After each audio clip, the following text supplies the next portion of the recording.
제가 먼저 읽습니다. 솔로몬이 두 집 곧 여호와의 성전과 왕궁을 20년 만에 건축하기를 마치고 말리기 땅에 성읍 두 곳을 히람에게 주었으니 이는 두로와 하나님 솔로몬에게 그 온갖 소원대로 백향목과 잣나무와 금을 제공하였습니다. 히람이 두루에게 와서 솔로몬이 자기에게 준 성읍을 보고 눈에 들지 아니하여 이를 내 형제여 내게 준 이 성들이 이러한가 하고 이름하여 가볼 땅이라 하였더니 그 이름이 오늘까지 있느니라. 함께 읽습니다. 히람이 금 120달란트를 왕에게 보내었더라. 아멘. 사도행전을 계속 이제 끝까지 살펴보려고 하는데 또 중간중간에 또 특식도 있으면 우리가 또 더 만나게 말씀을 대할 수 있을 것 같아서 오늘과 다음 주까지 제가 좀 또 다른 말씀으로 여러분과 함께 만나고자 합니다. 우리 앞뒤 옆에 계신 분들하고 이렇게 한번 인사해 보겠습니다. 평범한 일상이 특별한 사건이 됩니다. 이렇게 한번 인사하겠습니다. 평범한 일상이 특별한 사건이 됩니다. 한쪽에 몰려 있고 또 이렇게 오늘 또 못 나오신 분들이 또 여러분 계셔가지고 많은 사람들과 또 세상이 일반적으로 늘 끊임없이 자신과 혹은 주변에게 이렇게 말하죠. 당신은 특별해지만 이 땅 가운데서 성공할 수 있습니다. 이렇게 이야기를 합니다. 남들보다 조금 더 뛰어나고 조금 더 특별해야지만 성공하고 더 많은 것들을 갖고 누리고 소유할 수 있다고 계속적으로 부추깁니다. 그러다 보니까 평범한 삶은 부족한 것처럼 여겨지고 평범한 삶을 살아가는 것은 실패한 것처럼 여겨집니다. 그러다 보니까 늘 끊임없이 내 자신을 다른 사람과 비교해서 보게 되죠. 그런데 복음은요, 전혀 다른 이야기를 우리에게 들려줍니다. 하나님은요, 특별한 사람만 기억하지 않으세요. 성경을 가만히 잘 보면 애굽의 바로 왕보다 이름 없는 히브리 산파들을 기억하셨고요. 그리고 평범한 일상 속에서 그냥 양떼를 쳤던 다윗을 부르셔서 왕으로 기름 부어 주셨어요. 이 땅에 오셔서 3년 동안 가난하고 연약하고 평범한 사람들과 함께 하셨던 주님께서 부활의 영광 뒤에도 그 부활의 영광을 드러내고자 자랑하신 것이 아니라 일상의 삶 속에서 제자들과 함께 먹고 마시면서 이 땅에서의 40일을 보내셨습니다. 놀랍게도 하나님은 많은 영역 속에서 평범한 일상 속에서 당신의 백성들과 함께 하셨음을 이야기해 줍니다. 그러면 평범한 삶은 아무것도 아니냐? 그렇지 않습니다. 가족을 사랑하고 성실하게 일하고 함께 둘러앉아 먹는 식탁의 그 자리들, 그리고 서로를 품어주는 수고와 격려와 사랑이 만들어지는 삶, 이것이 바로 평범한 일상의 삶이라 말할 수 있어요. 아이들의 웃음소리, 가족과 둘러앉은 식탁, 사랑하는 사람의 얼굴, 이런 것들이 오늘을 보면 지극히 평범해서 그게 뭐 대단한 것인가 싶지만 인생의 끝자락에서 뒤돌아보면 많은 사람들이 동일하게 고백하기를 기억 남는 것은 특별한 것이 아니고 일상의 평범했던 한순간 한순간이 가장 귀한 시간이었다라고 많은 사람들이 이야기를 합니다. 그런 의미에서 우리는 특별한 날을 기대하는 것보다 오늘 내게 주어진 평범한 삶을 의미 있게 살아가는 일들은 너무도 중요합니다. 왜냐하면 하나님은 바로 그 평범한 시간들을 잘 사용하는 사람들을 통해서 특별한 사건들을 만들어 가시기 때문입니다. 오늘 우리가 함께 읽은 본문 말씀은 바로 그런 내용과 연관되어져 있는 말씀입니다. 우리가 함께 나누려고 하는 말씀은 열왕기상 9장 전체이지만 좀 길기 때문에 제가 중간에 있는 10절과 14절 정도만 함께 읽었습니다. 열왕기상 9장은 크게 1절부터 이 9절 그리고 10절부터 28절까지 두 부분으로 나뉘어져서 읽으면 도움이 되는데요. 1절부터 9절까지는 하나님께서 그 솔로몬 인생에 두 번째 나타나셔서 특별한 말씀을 주시면서 경고의 말씀을 주시는 말씀이 기록되어 있고요. 그리고 10절부터 20절까지는 국정 운영에 관한 다양한 이야기들, 외교와 외교적인 일들, 그리고 국내 정치적인 일들, 그리고 노동력과 종교적인 행사와 여러 가지 무역 등에 대한 이야기들을 길게 기록해 놓았어요. 그리고 우리는 이 1절부터 9절까지 내용과 나머지 10절부터 28절 내용이 어떻게 연결되어 가는지를 함께 눈여겨 지켜보면 이 9장이 우리에게 주시는 하나님의 특별한 은혜가 무엇인지를 발견할 수 있습니다. 1절 말씀을 오늘 1절 말씀 먼저 한번 보도록 하겠습니다.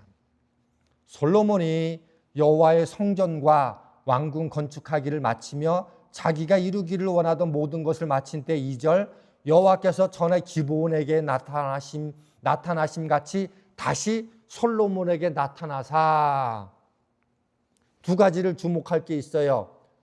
모든 것을 마친 때에 하나님이 다시 나타나셨다 이렇게 말씀해 주고 있어요.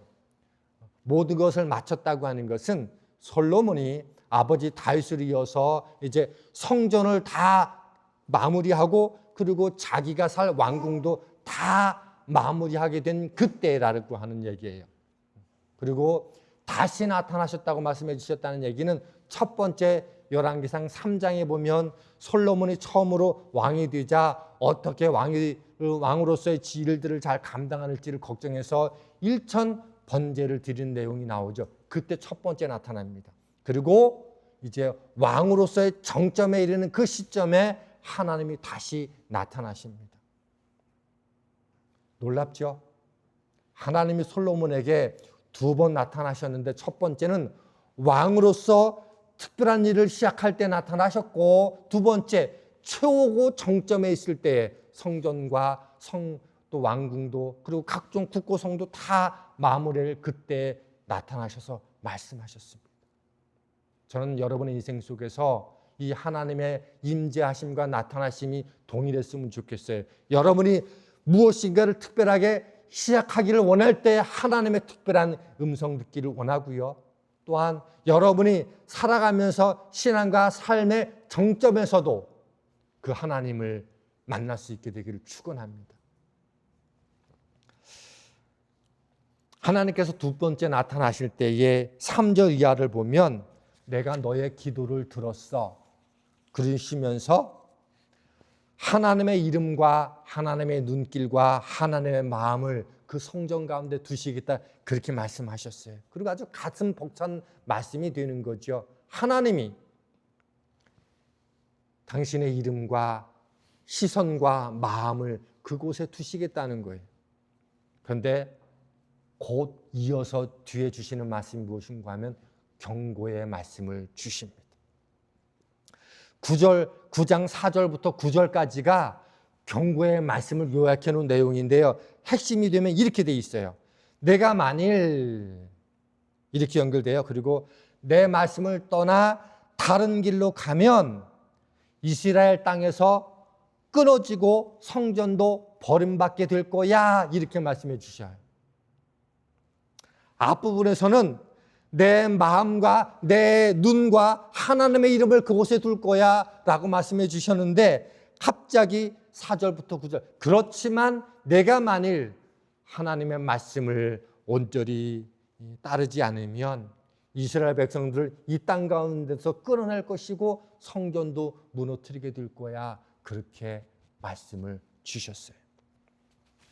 이 경고는요 그냥 하나님이 단순하게 협박하기 위해서 주신 말씀이 아니라 실제적으로 하나님의 약속의 말씀이 얼마나 신실하신가를 보여주십니다.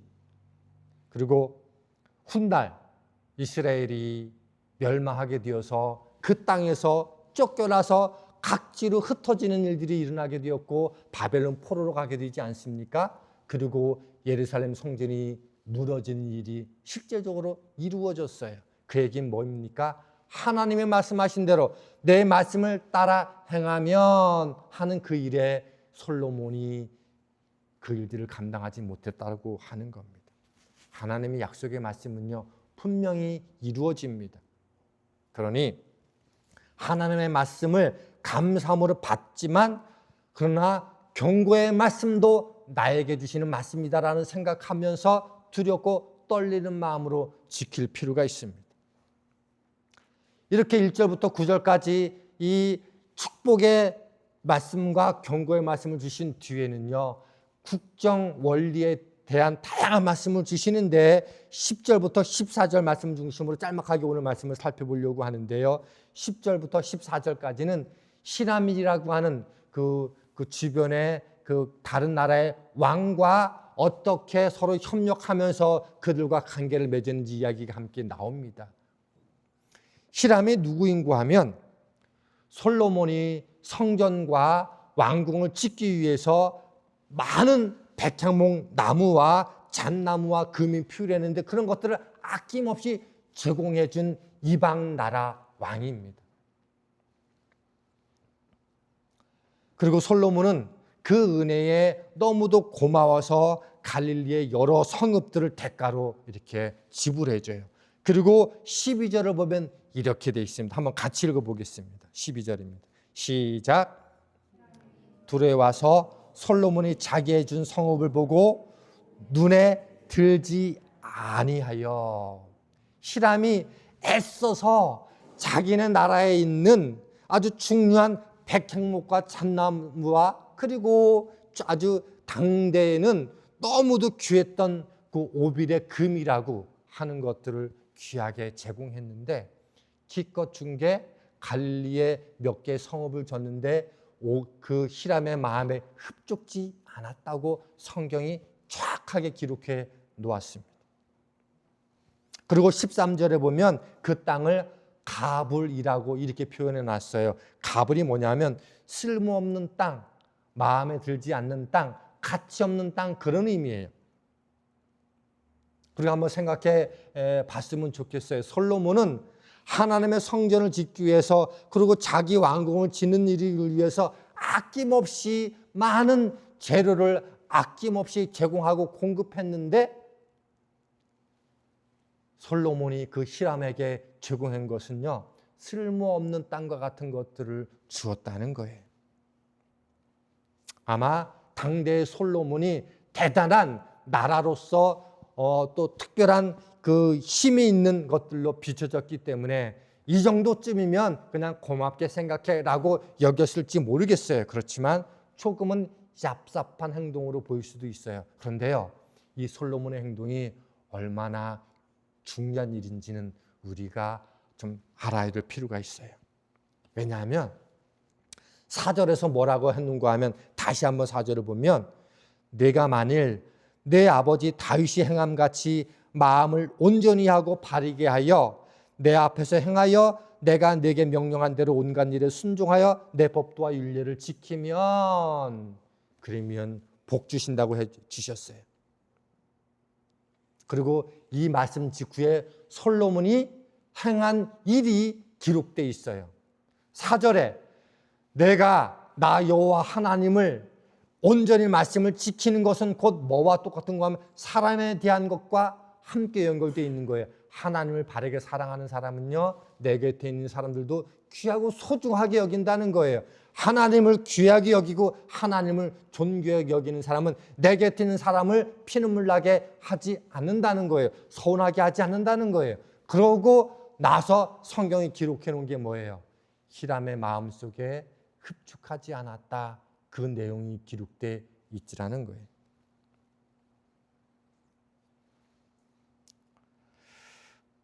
하나님을 진심으로 경외하는 사람은요, 내게 은혜를 베푼 사람을 가볍게 홀대하지 않습니다. 솔로몬은 일상 속에서 이루어지는 작은 모습 같아요. 내게 큰 은혜를 베푼 사람에게 내가 한 대가가 아무것도 아닌 것 같지만 그게 솔로몬에게서는 일상의 삶이었는데 그것이 그에게 어떤 영향을 미치는지를 주목할 필요가 있어요.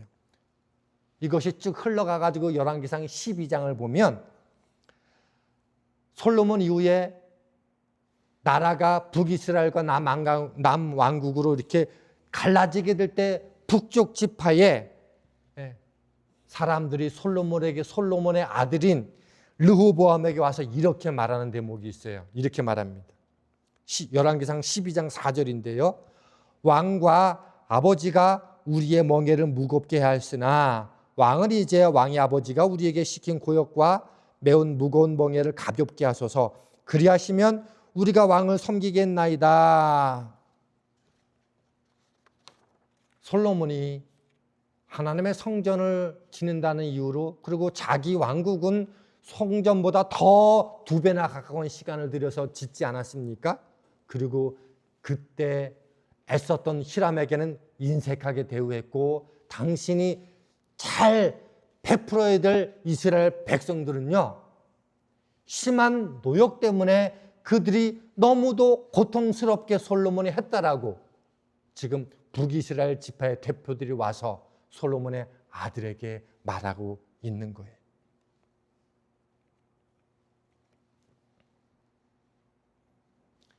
결국은 솔로몬 때 했던 그 일들이 백성들에게 너무도 고통이 되었고 힘들었고 주변 나라에 도움을 줬던 사람들에게까지 인색하게 그 결과 하나님은 솔로몬에게 온전히 나를 사랑하고 경외하며 내 말씀을 가운데 거하라. 그렇지 않으면 무너지게 된다라고 하는 약속의 말씀을 받고도 솔로몬은 그렇게 살지 못했어요.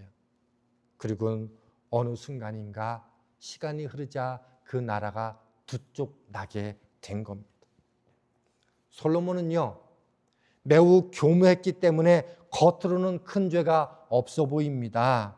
하지만 말씀을 자세히 읽어보면 하나님을 온전히 사랑하지 않은 모습이 드러나요. 그게 대표적인 게 뭐예요? 10절로 14절 말씀이라는 거예요. 그렇게 애쓰고 수고한 일을 향해서 너무도 홀대했고 인색하게 대했다는 거예요. 그리고 백성들은 하나님의 이름으로 행한 성전과 자기 궁궐을 짓는 일들의 수단으로 사용했고 그리고 백성들은 그 무게에 짓눌려 있는 삶을 살게 했다는 거예요. 저는요, 이것이 오늘 우리에게 아주 중요한 통찰을 준다고 생각합니다. 결국은 이스라엘이라는 나라가 두 쪽이 갈라지고 망하게 된 까닭은 열왕기상 12장에 오지만 이미 그 씨앗은 열왕기상 9장부터 시작되고 있었다는 거예요. 나를 위해서 애쓰고 수고한 사람들에게 너무도 인색하게 됐고 백성들을 너무도 힘들게 삶의 무게를 지었다는 거예요.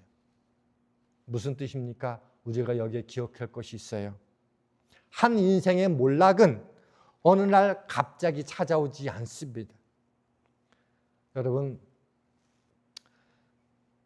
배에 복부 비만이 차서 건강에 악영향을 미치는 것은 어느 날 내가 갑자기 음식을 많이 먹었기 때문에 고기를 많이 먹었기 때문에 어느 날 갑자기 복부 비만이 온 게 아니지요. 오랫동안 누적되었던 까닭에 건강에 이상이 오게 되는 거죠. 충치는요, 어느 날 내가 지난 며칠 전에 단 거를 너무 많이 먹었기 때문에 충치가 오는 게 아니라 오랫동안 단 것에 익숙해져 있던 내 몸이 내가 관리하지 않았기 때문에 어느 날 덜컥 충치라고 하는 결과로 오게 되는 겁니다.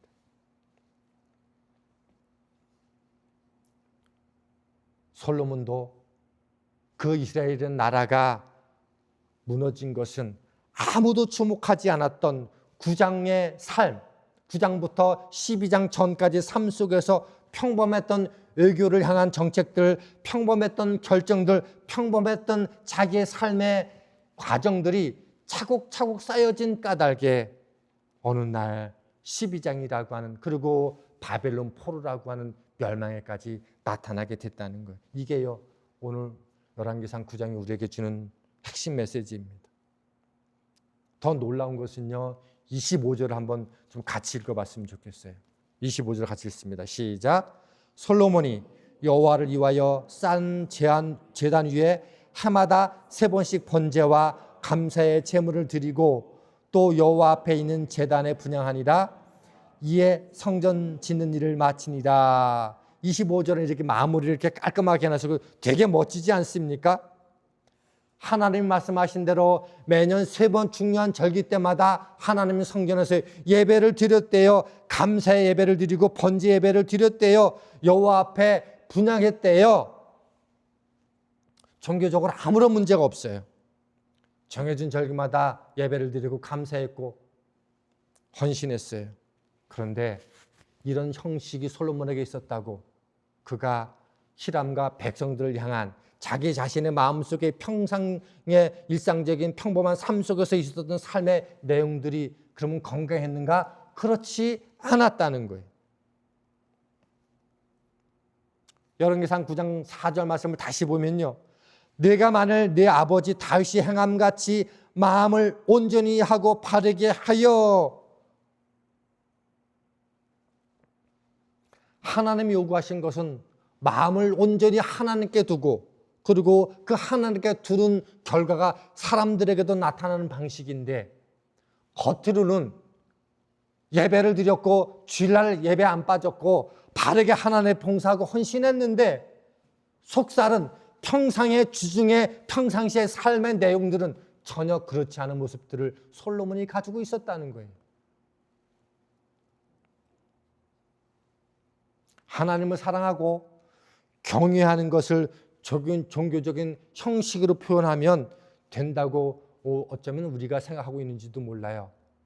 내가 주일 예배를 드렸고 열심히 봉사하고 헌신하는 것들을 가지고 마치 솔로몬이 그렇게 절기마다 예배를 드리는 것처럼 나는 믿음의 사람이야, 종교적인 사람이야 라고 얘기했을지도 모르겠어요. 교회에 열심히고 기도에 열심인 사람이 그렇지 않은 사람과 비교할 때 성품과 인격과 주중의 삶이 결코 다름이 없다면 솔로몬의 이 삶과 별로 다르지 않을 수 있다는 거예요. 여러분, 솔로몬이 뭐가 그렇게 잘못한 게 있습니까? 요즘 같은 때도 마찬가지고 외교를 잘했어요. 나라 경제도 성장시켰고요. 하나님 향한 예배도 말씀대로 잘 지켰어요. 그런데 오직 하나님만 할 수 있는 그 일, 온전히 하나님의 사람으로 빚어지는 삶의 열매 속에서는 그 열매가 있지 않았다는 거예요. 열왕기상 9장은요 26절부터 28절을 보면 오빌로 가는 무역선 이야기로 끝나요. 솔로몬이 또 히람에게 금 420달란트를 또 얻었어요. 엄청난 부입니다. 겉으로 보면 솔로몬이 계속 번영하고 있어요. 그런데 기억할 게 있어요. 하나님께 심판받는 나라일수록 하나님 앞에 심판받는 교회일수록 한쪽에서는 더 부할 수 있다는 거예요. 그래서 개인의 인생이든 나라이든 교회이든 긴장해야 될 부분이 있어요. 말씀을 선포하는 사람이나 말씀을 듣는 사람이나 상관없이 동일하게 내가 일상의 삶 속에서 하나님을 닮아가는 일에는 관심 없이 하나님을 의식하면서 살아가는 삶에는 관심 없이 살아가고 있다면 바로 그것이 솔로몬의 삶과 다르지 않은 것이고 그리고 그런 것들이 나도 모르게 하루하루 쌓이는 어느 순간인가 마침내 그것에 대한 패망의 결과는 오게 된다는 겁니다. 하나님 솔로몬에게 요구한 것이 그거예요. 온전한 마음으로 나를 섬겨라. 그렇지 않으면 이 나라와 너의 삶을 그대로 두지 않고 심판하겠다. 그런 내용인 거예요. 그래서 10절부터 28절까지 내용을 쭉 정리하면 그런 거예요. 솔로몬의 실패를 먼 미래에 압축하면 결국은 사람을 대하는 태도에서부터 왔다는 거예요. 성전을 위해서, 왕궁을 위해서, 그리고 수많은 성들을 위해서 그렇게 쓰고 수고했던 그 히람을 조금 더 잘 살피고 대했어야 되는데 백성들의 수고했음을 잘 알았어야 되는데 나는 이거 하고 말 거야 라고, 그리고 나는 절기 때마다 찰 예배를 드려라고 하는 그 한 가지 사실이면 되는 줄 알고 평범한 일상의 삶 속에서 내가 하나님이 기뻐하는 일들, 사람을 어떻게 대해야 되는 그 일들에 대해서는 소홀히 여겼다는 겁니다. 바로 서두에도 좀 전에도 말씀을 드렸지만 우리도 마찬가지라는 거예요. 교회에서 우리는 예배하고 봉사합니다. 사람들과 관계도 좋아요.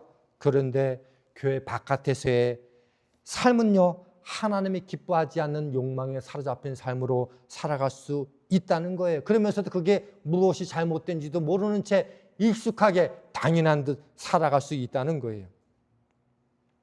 한 사람의 일상에서 반복되는 잘못된 말과 행동들, 사람을 대하는 태도, 타협은요, 결코 자신만의 문제를 끝나지 않더라는 거예요.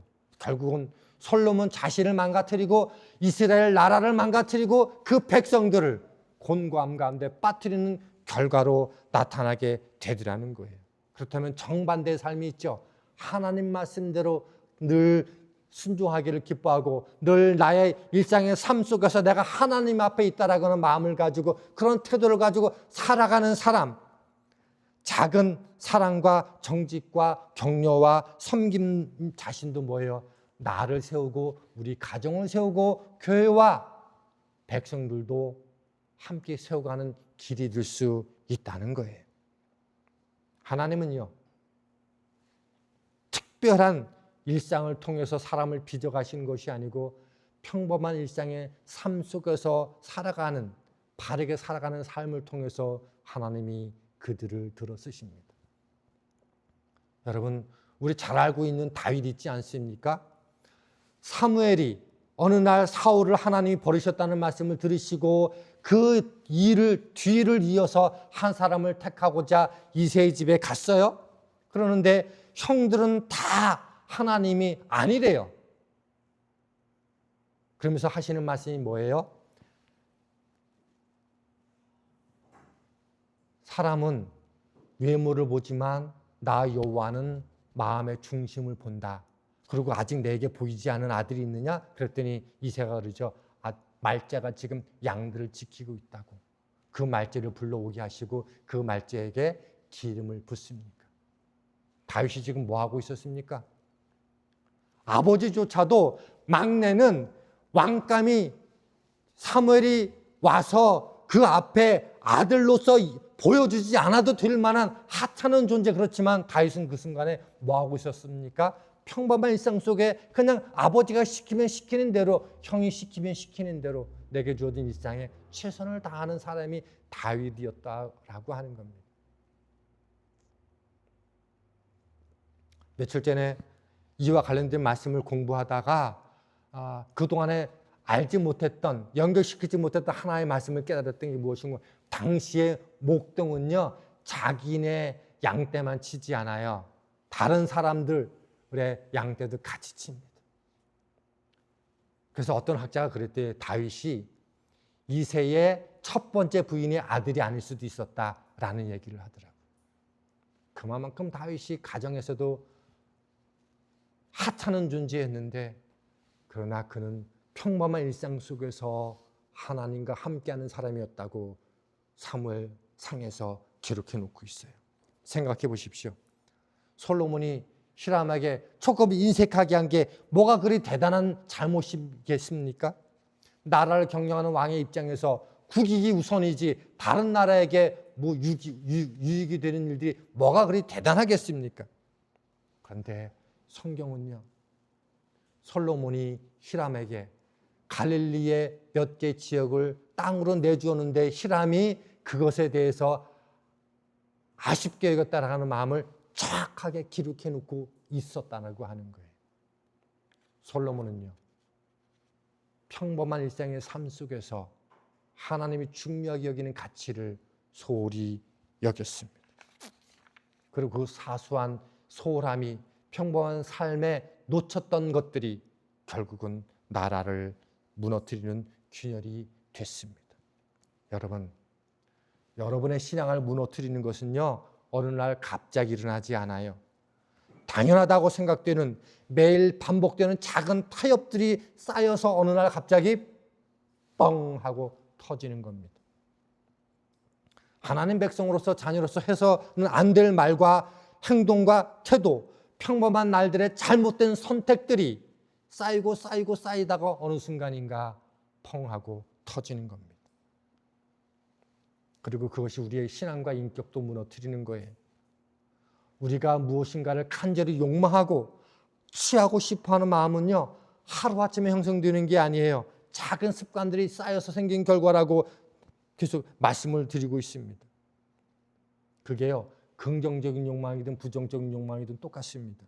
긍정적인 욕망이 있어요. 매일 꾸준히 하나님 말씀을 읽는 습관이 쌓이면 하나님 말씀을 사랑하고 하나님 말씀대로 살아가는 것들이 녹록지 않지만 그 속에서 기쁨을 경험하는 삶을 살게 돼요. 그리고 그 삶은요, 하루아침에 되는 게 아니에요. 우리가 종종 오해하고 착각하는 게 무엇인가 하면 어느 날 하나님이 갑자기 뭔가 큰 덩어리를 나에게 허락해 주셔서 내 안에 기쁨이 어느 날 갑자기 떨어질 거라고 생각하지만 하나님이 주시는 기쁨은 매일매일 거룩한 습관들이 쌓아간 어느 날 갑자기 어느 날 그렇게 툭툭툭 하고 우리 가운데 주어지는 거예요. 그래서 말씀을 읽어가고 예배 자리에 서기를 기뻐하고 기도하는 것을 기뻐하고 오늘 내가 서 있고 행동하는 모든 순간순간 속에서 내가 하나님 앞에 있는 거지라고 여기면서 살아가는 그 삶이 쌓이고 쌓인 어느 순간인가 여러분 안에 기쁨이 넘치는 거예요. 여러분, 성령 충만하다고 하는 게 충만하다는 게 뭐예요? 내 안에 하나님으로부터 임하는 것들이 들어와서 내 바깥으로 넘쳐 나가는 거, 이게 충만한 거거든요. 쌓아 보내기만 하면 내보내면서 되는 게 아니라 흘러 들어오는 게 있고 내보내는 게 있어야 되는 거예요. 이것은요, 하루아침에 되는 게 아니에요. 부정적인 것도 똑같아요. 평범한 날에 누군가를 만나기만 하면 험담하고 사실은 비틀고 자기 중심적으로 해석하고 이야기하고 그렇게 하는 습관들도 쌓이고 쌓인 끝에 어느 날 내 인생 속에 부정적인 결과들이 툭 하고 터져지는 겁니다. 사랑하는 성도 여러분, 여러분이 하루하루 살아가는 평범한 한날의 말과 선택과 행동과 결정들은요, 쌓이고 쌓이면 그것이 어느 날 특별한 하나님의 역사의 사건이 됩니다. 그게 긍정적인 사건이 될 수도 있고 부정적인 사건도 될 수 있습니다. 솔로몬은 부정적인 사건의 샘플이 되었고 우리에게 주시는 말씀은 너희도 솔로몬과 같지 아니한가 살펴보라는 말씀입니다. 저는 오늘 예배를 드리는 여러분이 삶 속에서 긍정적이고 바르고 복된 일상의 평범한 삶의 습관들을 거룩하게 만들어 가시길 축원합니다. 그리고 어느 순간인가 여러분이 알지도 못했던 그 순간에 여러분의 인생 속에서 설명할 수 없는 기쁨과 희락과 감격들이 여러분의 인생을 그렇게 흘러가게 만들 겁니다. 반면에 그렇지 못한 삶을 살게 될 때 어느 순간인가 느닷없이 우리에게도 어려움이 임할 수 있습니다. 이것이 오늘 저와 여러분에게 주신 하나님의 말씀입니다. 이 시간 함께 같이 찬양하기를 원하는데요. 오소서 진리의 성령님, 이미 우리 안에 성령님이 임하셨어요. 그러니 성령님과 함께 여러분의 일상의 삶에 늘 거룩한 것들을 채우시고 거룩한 것들을 함께 세워가실 수 있는 여러분 되시기를 주님의 이름으로 부탁을 드립니다. 우리 함께 성령님 내 안에 바른 길로 인도해 주옵소서 함께 찬양하겠습니다.